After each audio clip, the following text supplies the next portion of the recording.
Olá, amigos. Bem-vindo ao programa Em Casa com Joana de Ângeles, que visa trazer a luz da nobre mentora para dentro dos nossos lares, principalmente neste período de isolamento social, como também para dentro da nossa casa interior, a fim de que reflitamos da melhor forma a mensagem psicológica e espiritual que Jesus vem nos trazer na sua Boa Nova, como também no advento da doutrina espírita.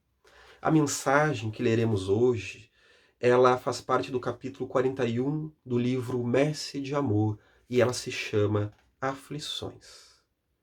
Bendize a dificuldade e a incompreensão no caminho, por onde jornadeias com outras almas.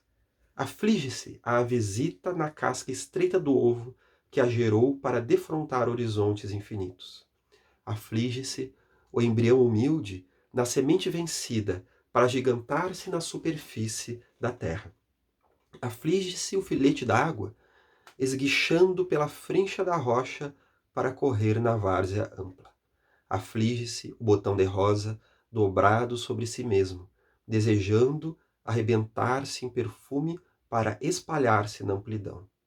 Aflige-se a lagarta imobilizada na estólise, para que a borboleta colorida flutue na leve manhã primaveril. Aflige-se a alma no casulo da carne, para alçar-se aos horizontes da vida imperecível. No entanto, é necessário examinar em profundidade a própria aflição. E aqui há o convite essencial da nobre mentora Joana. Vamos ver até aqui esta mensagem. Ela está falando daquela aflição natural do período de desenvolvimento do nosso ser, do período da própria encarnação como um todo, pois estamos sempre em luta de aquisição, de desenvolvimento, seja num sentido biológico corporal, a um sentido psicológico e espiritual, pois o bebê, desde que nasce, se encontra em profunda transformação. É a dor do próprio parto que lhe dói à mãe, como também ao pequenino, diante do excesso de estímulos, da mudança do mundo do ventre para o mundo exterior. E, apesar da dor, há o momento da felicidade, daquele encontro do regaço materno, do colo, da proteção, do contato da pele. Há a dor do próprio desenvolvimento, desde do sensório motor, das sensações, do andar, como há também a felicidade, o estímulo para a conquista do ambiente. O jovenzito que se desenvolve através da aquisição do abecedário, no desafio de aprender a ler e escrever, os conflitos naturais da adolescência, da perda, muitas vezes, da identificação da criança, sem que já tenha havido a do adulto, o momento de confusões, é dor, mas é dor crescimento, é renovação, assim como a dor do próprio crescimento da estrutura óssea, a dor do desenvolvimento biológico, a dor do período da meia-idade, das reflexões graves acerca do sentido da vida, a dor do envelhecimento, que é também um convite para a amplidão da alma, como nos trazem os espíritos Emmanuel, André Luiz, como também a própria mentora Joana de Ângeles. Vejamos, meus amigos, que assim como Joana coloca, aflige-se a lagarta imobilizada na estólice, para que a borboleta colorida flutue na leve manhã primaveril. Pois também a passagem da lagarta para a borboleta é uma transição, é uma transformação, assim como há a transformação da vida após a morte. Pois a lagarta, ela se mobiliza, ela passa por um momento de sacrifício e de dor para que depois voe. Assim como estamos como espíritos momentaneamente encarcerados na matéria, como dentro de um casulo, para que esse casulo transformador das experiências do viver nos auxilie a sermos a borboleta, no sentido simbólico, a borboleta espiritual, o espírito liberto e mais adiantado, mais apropriado das suas próprias condições psicológicas superiores do espírito imortal que somos, mas que muitas vezes ainda não nos demos conta.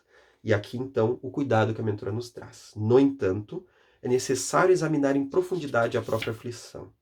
A aflição que traduz vida e elevação. aflição para partir os elos que atam o espírito ao crime, ensejando liberdade, aflição para acender luz no íntimo, propiciando claridade, aflição em comunicar a verdade, felicitando corações, aflição para esquecer o mal, criando serenidade e alegria, aflição para vencer dificuldades, movimentando programas de ação edificante, aflição pelo sábio aproveitamento do tempo, valorizando a bênção das horas. Então nós devemos, através da mensagem da nobre mentora, sabermos aceitar o mundo das aflições em vários sentidos. O primeiro é aquele que a dor, no nosso nível de provas e expiações, ela é inerente à vida, pois ela ainda se faz necessária como um instrumento de promoção do nosso desenvolvimento espiritual, para que possamos desenvolver a inteligência, nos reorganizando na nossa forma de viver, mas que também desenvolvamos a nossa moralidade, o nosso ser emocional, através dos nossos insights, da superação do homem velho para o nascimento do homem novo, aonde uma experiência bem ou mal vivida vai servir como um registro dentro de nós daquilo que podemos ou não fazer, nos libertando então para experiências psicológicas mais maduras que vamos tendo ao longo dos anos, como também na revivência daquela experiência através do fenômeno da reencarnação, aonde podemos vivê-la, aquela experiência na sua essência, de uma forma melhor. Mas também há aqui a própria aflição do nosso instinto, como poderíamos dizer, espiritual, que quer ganhar vida. Então ficamos aflitos porque temos uma necessidade de trazermos melhores respostas à vida. Como ela diz aqui, a aflição para acender luz no íntimo, propiciando claridade. Estamos desgastados pela nossa forma de viver, muitas vezes hedionda e hedonista, com o excesso da matéria. Quando muitas vezes nos perdemos no mundo dos sentidos e gradualmente vamos sentindo aquele vazio interior como um convite de libertação, uma aflição por experiências novas que agora já não dizem mais respeitos unicamente à importante, porém relativa experiência dos sentidos carnais, mas também experiências novas no sentido de aquisição, de melhores compreensão no nível interior, falando então nosso desenvolvimento psicológico e moral, que faz parte da aquisição de maior capacidade espiritual. E ela segue então, como nós falamos no último ponto, a aflição pelo sábio aproveitamento do tempo, valorizando a bênção das horas. E a partir daqui a coisa degringola, pois ela fala também de outros tipos de aflição, né? Vamos ouvir essa passagem agora de forma muito atenta para tentar identificar quais dessas aflições estão fazendo parte de nossas vidas, né? E aflição que expressa insânia e morte. Aflição por liberdade, que é a libertinagem. Aflição por gozo, que destrói a paz interior. Aflição por amor, que representa a paixão animalizante. Aflição por dinheiro, que é penitenciária dourada. Aflição pelo poder, que se transforma em loucura. Aflição por glórias, que se fazem cumplicidade com o crime. Aflição por honrarias enganosas, que se cristalizam em ridículo e farsa. Aflição no ódio, que se faz veneno letal. Aflitos e afligidos. Aflitos em busca de paz. Aflitos pelos tormentos da morte. Almas atormentadas e espíritos sedentos de luz, sempre os ouve.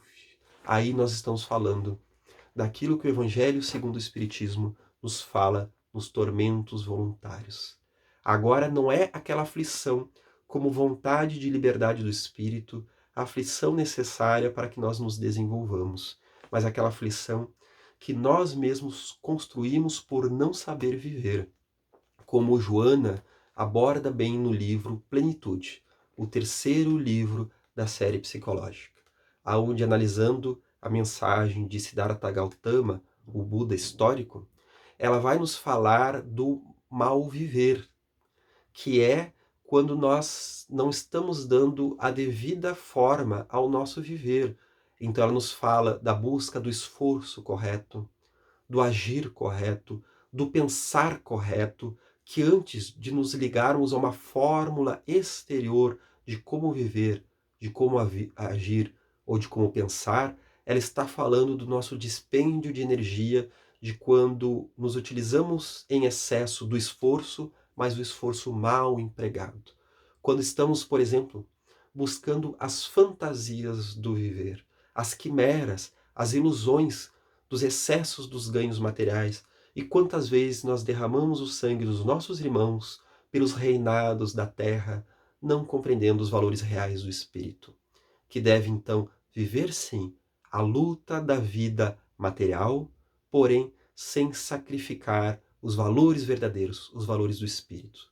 Nós sacrificamos o nosso orgulho, nós sacrificamos o nosso ego como condição essencial para as portas do reino dos céus, que simbolicamente esses reinos do céu, na verdade, são para a vivência da nossa plenitude, seja em vida, como a nossa plenitude espiritual no final das contas. Então, meus amigos, vemos aqui, nas palavras da mentora novamente, que com Jesus aprendemos a libertar-nos de todos os tormentos e suportar todas as aflições. Aflições nascidas nos labirintos do espírito, aflições originadas nos pélagos das paixões alheias, aflições da inquietude do eu em busca, inquietudes da inquietude alheia. Quantas vezes, então, nós somos os consultores das inquietudes alheias?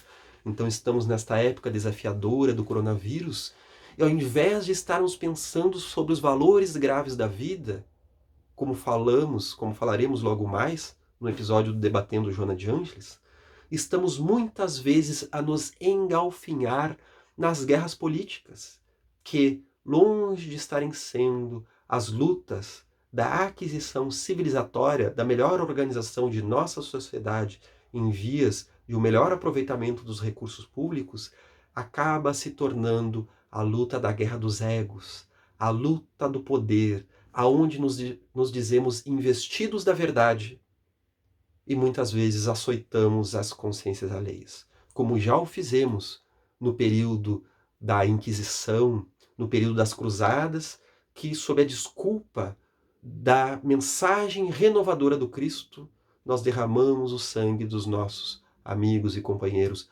deturpando a mensagem do nobre Espírito que veio nos ensinar a libertação no planeta, nos ensinando a sermos seres humanos, amando aos nossos inimigos. Da mesma forma, assim o fizemos em inúmeros períodos históricos. Foi na noite de São Bartolomeu, aonde, na Europa, derramamos então, na noite francesa, o sangue daqueles que não tinham as mesmas predisposições religiosas que nós, nos mesmos dogmas, as mesmas verdades que estávamos imposando. É no período, então, da Inquisição Espanhola que, da mesma forma, perseguimos os chamados novos cristãos, que eram os judeus, muitas vezes, buscando refugiarem-se da perseguição, e diversas formas os levamos às chamas, às humilhações e a torturas. Da mesma forma, vemos hoje as lutas políticas que devem ser encaradas com o melhor que há no nosso ser humano, como uma forma de renovação, como um palco para melhor utilizarmos a nossa inteligência para o bem coletivo. Mas muitas vezes utilizamos essa importante porta como um trampolim para o nosso desequilíbrio espiritual e para a perda, muitas vezes, do significado da nossa encarnação. E a mentora, então, finaliza: conserva a tua paz quando a aflição do mundo te convocar ao mundo dos desequilíbrios, e persevera lutando pela conquista dos tesouros inalienáveis do reino de Deus. Oferece-te ao Senhor, conservando a paz por ser Oferece-te ao Senhor, conservando a paz por seres afligido, mas não afligente, demorando-te fiel e seguro no bem até a desencarnação. Vitorioso, por fim, constatarás deslumbrado quando fruíres a paz que dele emana, o galardão da imortalidade, confirmando o inesquecível enunciado: bem-aventurados os aflitos, porque serão consolados. Não é uma frase dita à toa por um Jesus histórico que passou marcando o Ocidente e, ao fim, a civilização humana. É muito além disso. É uma verdade espiritual, é uma lei do viver que fala da nossa constituição como espíritos imortais. Bem-aventurados os aflitos, porque serão consolados. Meus irmãos, a vida na terra é a porta estreita. A visita do sofrer é o convite para o bem sofrer, porque aquele que assim o faz se liberta do sofrimento, pois conhece o bem-estar quando está na abundância, como também quando está na escassez. Conhece o amor ao próximo quando está sendo elogiado, nessa difícil provação do elogio, ou também quando está sendo perseguido, quando está sendo deturpado, pois também nessa outra forma de prova ele é convidado ao amor aos inimigos. Meus irmãos, fica aqui o convite para sabermos identificar qual tipo de aflição é aquela que no momento nos toca, a fim de que possamos elencar valores desenvolvendo a nossa capacidade de viver. Até então, ao nosso próximo encontro, programa Em Casa com Joana de Ângeles. Até mais.